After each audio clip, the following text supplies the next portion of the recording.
Welcome to another exciting study to help you with your safety. Today we're going to talk about OSHA's General Duty Clause, the catch-all, or is it? The General Duty Clause, this just states that the employee's obligation is to furnish to each of his employees employment and a place of employment, which is, here's the key word, free from recognized hazards that are causing or likely to cause death or serious harm to his employees. This clause is from the OSHA Act, and it utilizes to cite the serious hazards. And here's the key, where no OSHA standard exists to address the hazard, or in the case where ergonomic stressors are present. So in order to apply the General Duty Clause, OSHA cannot cite an employer until he demonstrates these four things. Number one, the employer failed to keep the workplace free of a hazard to which employees are exposed. We'll come back and talk about that. The hazard was causing or likely to cause death or serious physical harm. Number three, the hazard was recognized. Number four, a feasible mean of abatement for the hazard exists, meaning that it must meet all four of these statements in order to apply the General Duty Clause. So therefore, it is not a catch-all clause. Let's look at some specific myths that deal with this.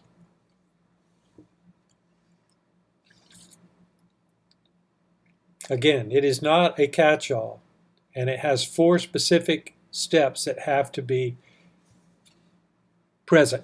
And I've already mentioned those to you, but let's just review them again.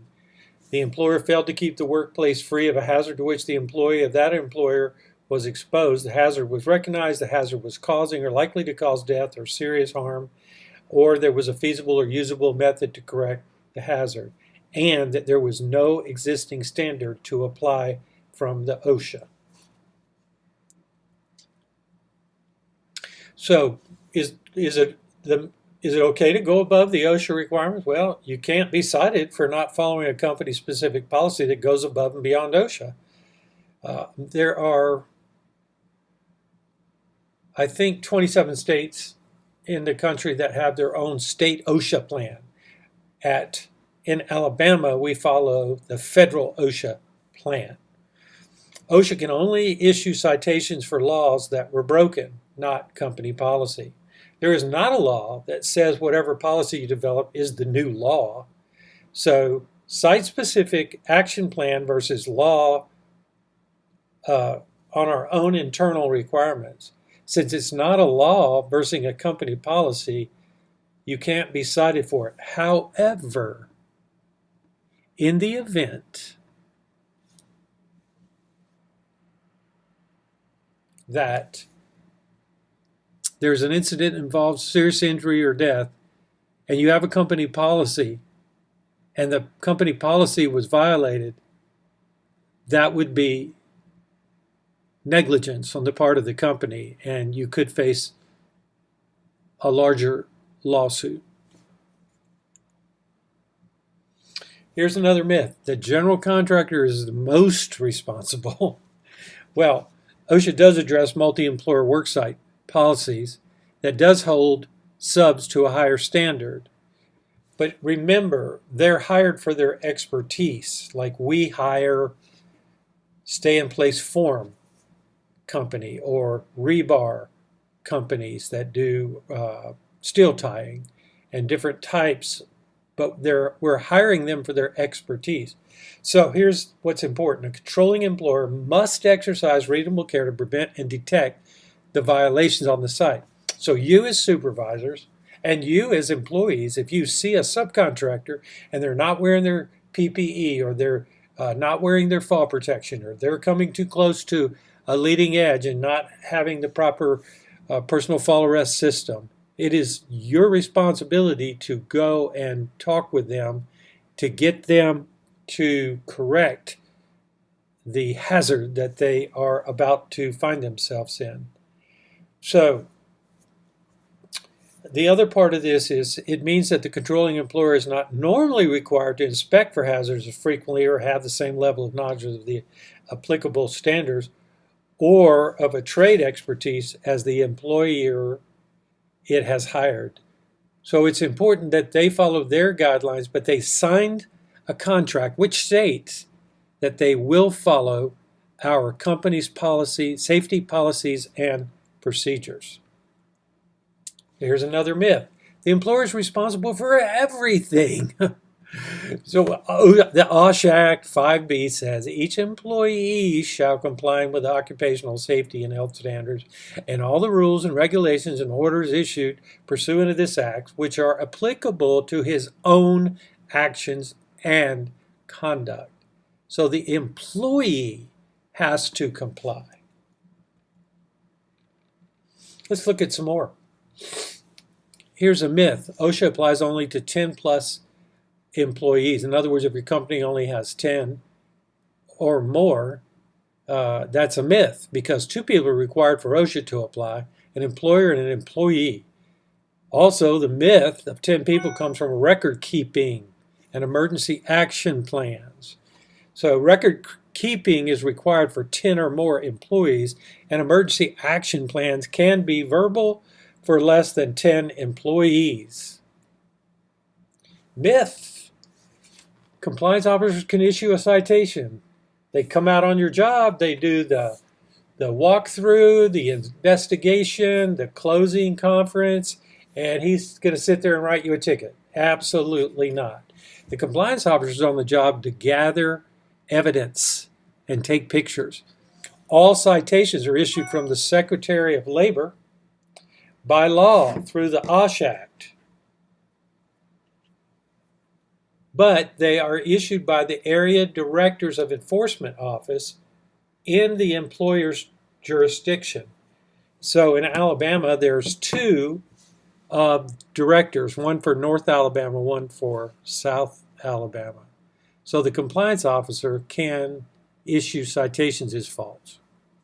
Here's a myth. OSHA issues citations to collect more money. OSHA does not collect the fines. The money goes to the U.S. Treasury. The OSHA budget. Let's just explain this real quickly. Federal OSHA is a small agency. They only have 2,200 inspectors responsible for safety and health of 130 million workers. They're spread so thin. OSHA's fiscal year 2015, $552,787. The EPA, look at them. Look at that.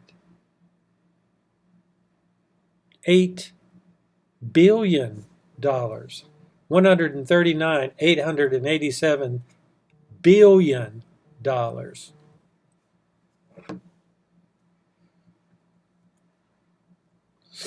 Myth. State plans are more stringent than federal OSHA. Okay, let's take a look at that.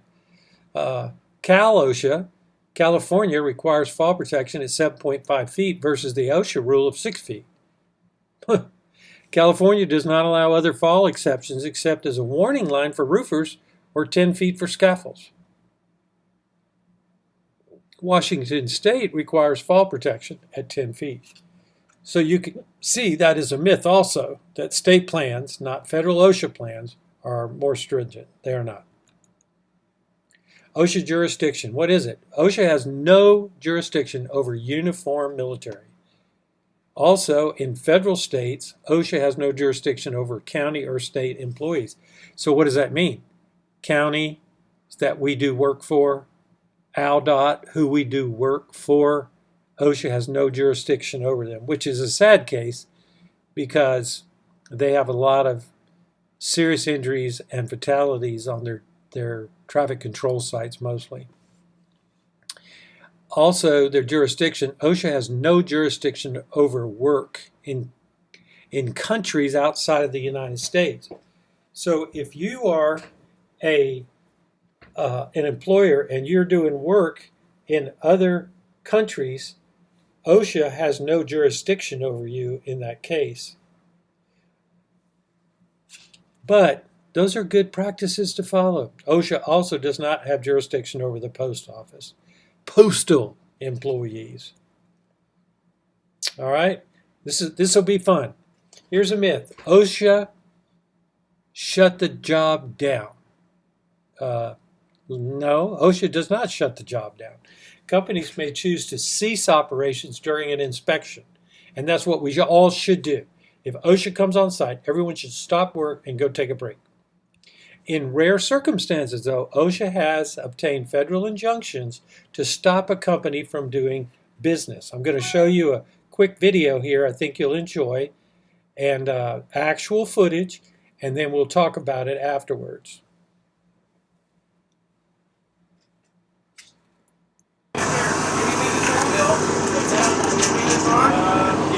Who's in charge today?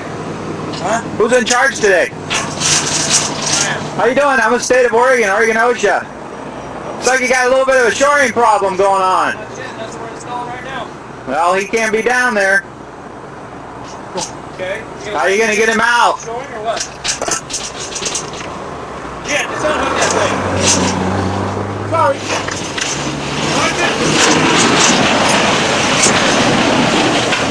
You want to see why he can't be down there? What? That's why he can't be down there. Okay, still sheets you gotta go in. Okay, you got to get him out. And I hope you get him out soon.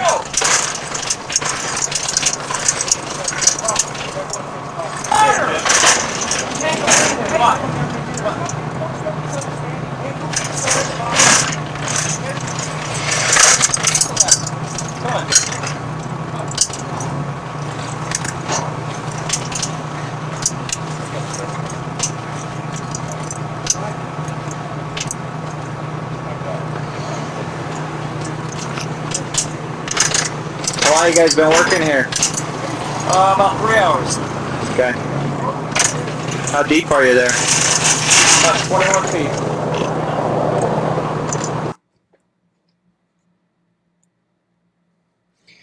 Okay, there were so many problems with that. Of course, this happened back on March 2nd in 2015 when this was reviewed at the federal court, where they ordered that this sewer and water contractor of Elk Grove Village no longer, listen to this, no longer engaged in trenching, excavation, construction, or related work after repeatedly exposing employees to trenching hazards.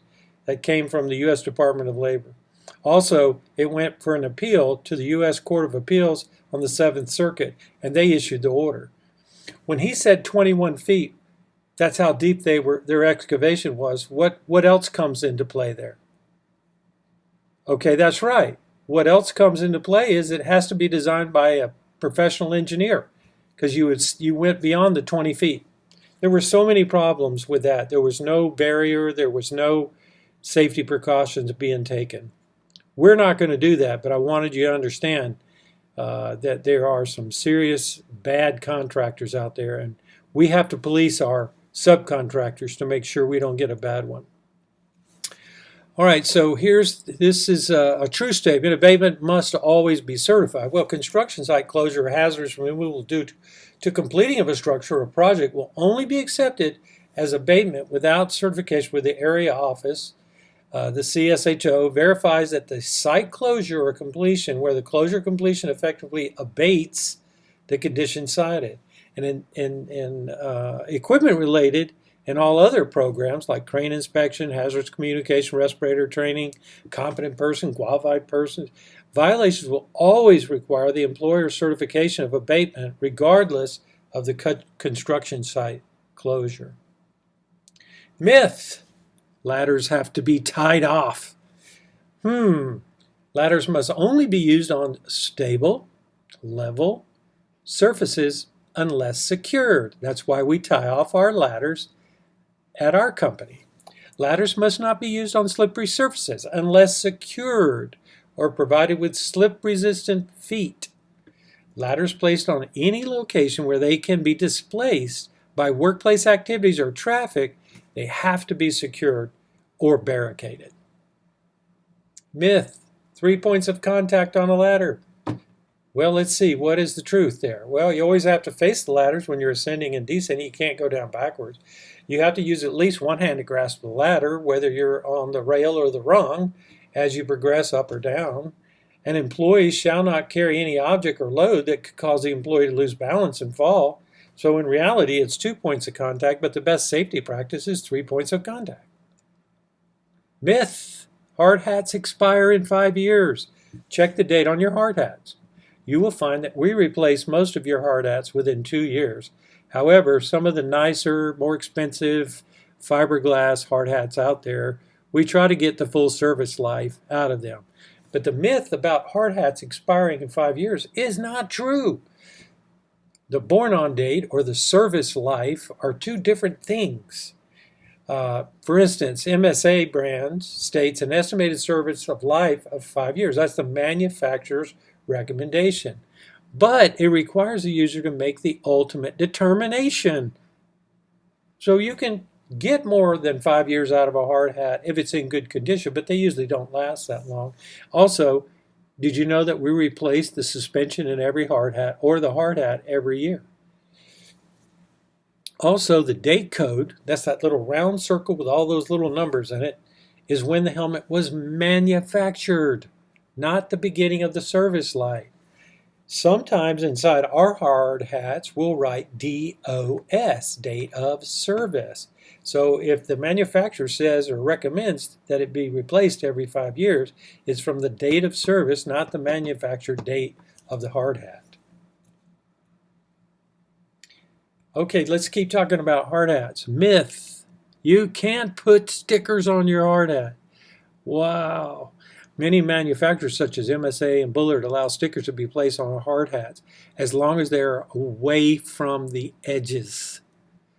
That's where cracks develop, mostly is at the edges. And then they're very specific with MSA, Bullard, and so many other brands out there. Stickers need to be at least 1/2 to 3/4 of an inch from an edge. Here's another myth about trench box extensions. Although we don't trench very often, we have been trenching, this past year on a couple of jobs. So in Appendix B, sloping diagrams state that excavations which have vertically sided lower portions shall be shielded or supported to a height of at least 18 inches above the top of the vertical side. Now you can take your side and step it up or slope it away from the side depending on the soil that you're in, but the top edge of that trenching or the top edge of the support or shield for the boxes, you need to have 18 inches of clearance above the vertical side. Also, OSHA has a thing that you can look up online by typing OSHA, LOI, trenching, and you'll find these what are called LOIs, or letters of interpretation. There's no specific prohibition against installing a trench shield so that the top of the shield is flush with the top of the road surface in the situation you described. Therefore, it is permissible. Myth: all soil in Georgia is type C. Well, you can say the same thing in Alabama. All soil in Alabama is type C. That's a myth. That is not true. We have rock, we have hard-packed gravel, we have all kinds of loam and clay and different types. So sandy loam is listed as an example of a type B soil, and it's common in the southeast. So type C, no. There could be some type B. Colin is mined in Georgia and can be a type A soil. Well, we also have the granite and limestone, and those are definitely type A soils. Many protective devices such as trench boxes and hydraulic shoring list this as a designated type of soil, a C soil 60 as an additional soil type. And that's something you don't have to be concerned about, but be aware of.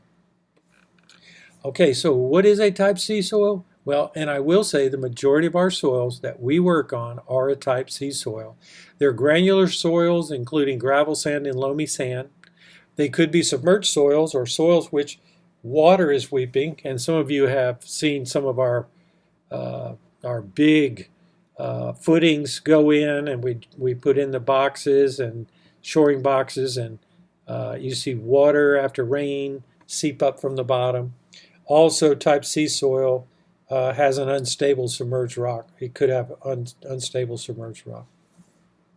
Type C C60 soil is moist, cohesive, and the way you test the cohesiveness, you take and roll it, take a little chunk, put it in your hand about an inch in diameter and start rolling it, and if it starts falling apart before you completely roll that out into a single little sausage, then it falls apart, well, you've got a type C soil. And then this is just stating that OSHA type A or type B classification. It's not flowing or submerged, but it can be cut with a near vertical sidewall like an A or a B and will stand unsupported long enough to allow the shields, you hear me, the shields to be properly placed. Myth, only rebar requires guards. That is a myth. And we try to do it out on our job sites. We use 2x6s all the time. Y'all do a fantastic job with that. Or we may actually get some of the caps and put the caps out there, those mushroom caps. But there's a letter of interpretation in March 14 of 2014. It states this: it's not just about rebar. Employers are required to protect employees exposed to the hazard of impalement by sharp objects. OSHA has issued the general duty citation for not guarding form pins, conduit, and different types of other sharp objects. Well, this concludes the discussion today about OSHA General Duty Clause. If you have any questions, ask your supervisor or the instructor. Or you can text me if you have a suspicion out on your job site. Could the General Duty Clause apply?